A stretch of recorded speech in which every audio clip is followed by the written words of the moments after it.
I'm excited to talk to you about Shazam 2, mainly because when we meet Mary in the first film, she's thinking about college and she gets accepted into college. And she has that great moment where she's worried about her future without her family. And then she becomes a superhero and that goes out the window.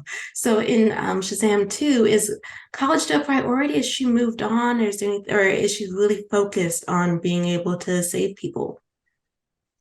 Hmm. You're hitting all the underlying deep stuff going on with Mary that's quietly going on while we've got all the action and all the big personalities of the family. She is at this crossroads of um I think she feels a little lost in this one. Oh. Like if you really pay attention to her, she's a little lost because she worked for so long to go to her dream college in the first one, which you were talking about, and then got in, realized that meant leaving the only home she's ever really known. And she's the glue there. And suddenly, I mean, it makes sense to me that she went, I don't want to leave my safety, my home, my Mhm. purpose where I've been for so long, on top of getting superpowers, which then is a completely new added responsibility in the midst of her being an adult. She's aged out of the foster system. Checks don't come anymore to feed her or house her. So she's working jobs to make money because superheroes don't make money. And at the same time, her siblings are going, there's this we can go do. There's this we can go do. There are these people we can go save. Drop everything. We got to go, which is a noble thing to go save people. There's quite a few of them. They could break up the group and do a couple here and there covering things, but Billy Mhm. has the rule of all or none. And he's kind of placed this pressure on the whole family that no one can go solo. They are a unit. And to that degree, that same pressure is being placed on Mary about going to college. And if she was unsure if she was ready to go in the first one, I think now that she's been home, she's realizing, what is my purpose here? I gotta go grow and go to college. Billy's still putting that pressure of, no, we're a group, you've got to stay. So if I don't know if that completely answered your question. It's a kind of a lot of the nitty gritty details of where her mental space is. But I mean, she goes to a party in this one. We don't see it, but we see her the morning after. And that's Mhm. just so not Mary, like not her at all. But she wants to make friends. She wants to grow. It's an So, interesting point for her yeah. then to have the trajectory of what she wanted to do in the first film and have that be completely put on the back burner. As the oldest, I would think that she'd feel a responsibility to be able to take care of her siblings, but also want to grow. Does that mean there's a certain space she occupies in the group where if there's someone who's going to put context to it, history or something to learn from it. Would it be Grace? Not sorry, would it be Mary or would it be, or how does she occupy that role in the group? There are so many of them, and yet they all have to work together. She's the emotional um umbrella, I'd say. When you see her unplugged from the group, it's because she's looking at the group and she's going, they're good. I'm going to study my organic chemistry. But then every once in a while, her eyes come up from that book and she's looking at the dynamics going on and who is maybe where the piece is rocked, right? And Mhm. there isn't that harmony. And she's the one to sit down and give like tough love. Like she can say some really tough things sometimes that are a little direct and a little harsh, but with the utmost love and care. She definitely occupies the space of resident therapist, I think. It's, That's a lot to have to contend with, though, and still grow into her own person. And for you, Grace, when it's not just you embodying a young adult, you also get to be the superhero form in this film. Was it difficult doing double duty? Did you feel like there was more to be added to Mary in her superhero form that you didn't get to do in the first film? Oh yeah. Oh yeah. I spend a significant more time in the suit in this one than I even spend in my civilian Oh wow. human in this one, I would say. I'm definitely in the suit more. So I'm really thankful I got to be in the suit. Um, and I think it was really fun to be able to have just more time with the Shazam family. Because when you're in the Mhm. suit and so much of Billy saying we need to be a group, we are a group together a lot in this film. So it's really fun to have the dynamics of how Mary treats her siblings in their adult form and how it's no different than how she would treat them. They were kids. She's just as frustrated. She's just as, disappointed if they're cheating on homework, as an adult. It's like, no, no, no, no, no. These are my siblings, no matter what.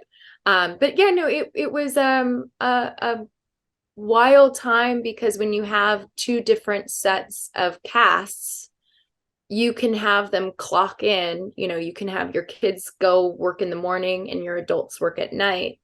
And the funny thing was, is, I'd be clocking in with the kids and the kids would leave and I'd stay and clock in with the adults kind of a thing. So Mhm. I was, I got to be with everybody the whole time and kind of live on set. Also kind of like a metaphor for where Mary is in her life too. Because she's with the kids, but she's also growing on her own. Um, I also think it's interesting, and perhaps this is a through line, but Mary also has two different suits. Like in the trailer, you see her with the skirt, and then in another moment, you see her with pants. Is there a reason why she gets two suits, I or think I only had one suit, but I have like my clothes as a human. Mhm. But I was only in my skirt. I'm trying to think when pants might have happened in the trailer, but I have my human form where I get to wear jeans and ride a unicorn, Yes, which that that's her moment's TV cool. suit, that's Mhm. like her time to battle, time to fight. She's in a pair of jeans. Because in the trailer, I think when you're in pants, it's you're surrounded by tomes. Is there someone going to be someone who figures out why these two daughters are coming after them? It's your character Mary. She's like, I can't find anything. Oh It's a yeah, I great can't fight moment. powers. How do we fight powers like this? Yeah. I like that moment. It's a good character moment for her, and it's just slotted right into the trailer. That was a fun moment for us because it was supposed to kind of be I was supposed to have I was supposed to present to the adults, our adult cast. I was supposed to kind of say, this is what I found. We've got these powers and we were trying to figure out how we were going to stage that scene.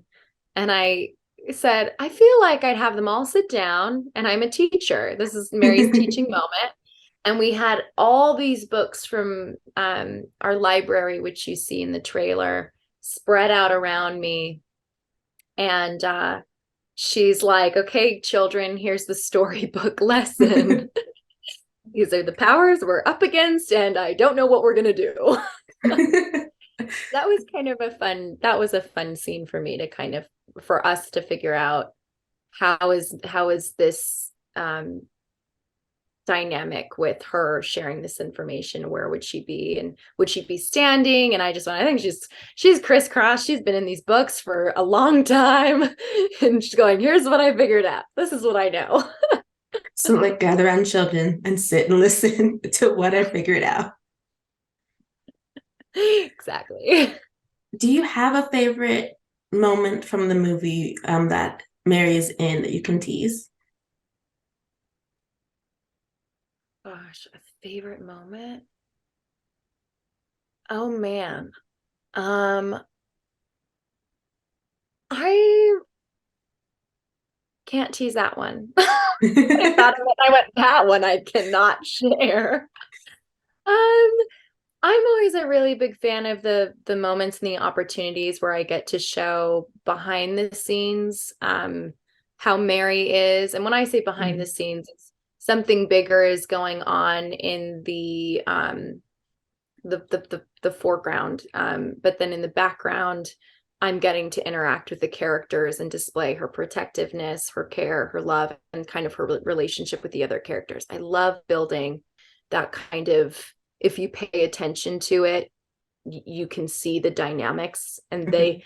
the dynamics of the characters live and breathe, whether they're the focal point of the scene or not. You know what Mhm. I mean? I love that, because that's the kind of stuff I pay attention to in a movie and gets me immersed, where I go, oh, okay, these people are who they are when they're not the focal point. They're interacting behind the scenes. But I love oh my gosh, I loved getting to fly in the air and flip around at the dragon Mhm. that Lucy Lou's on. That was really cool, being in the machine that they had me in, that kind of closes around your hips while you're in a harness. They lift you up and you can swivel in it.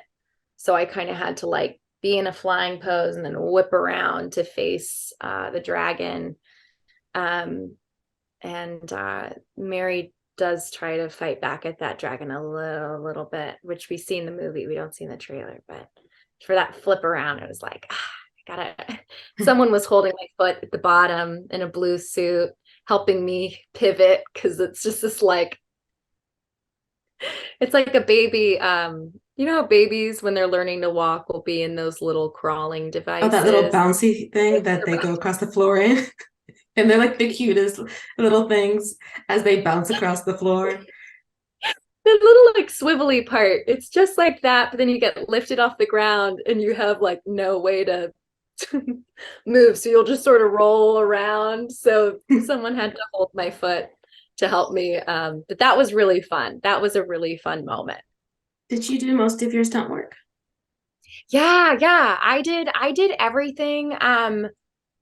I think there was like one pickup day where they had our a couple of our stunt doubles film a specific stunt so that we could go do other stuff at Mhm. the same time. They have like second units sometimes, but otherwise everything that you see I is me. I yeah, I got to fly, I got to fall, I got to um we had this dunk tank machine at one point that dropped us, and I think we've talked about this has come out in some of like the behind the scenes stuff that has come out, but um certain creature we're on disintegrates into leaves, and so Cool. they had to create an effect for us to look like whatever solid object we were on just disappeared into a pile of leaves. So they had to have us sitting up like we were up on a horse and then fall.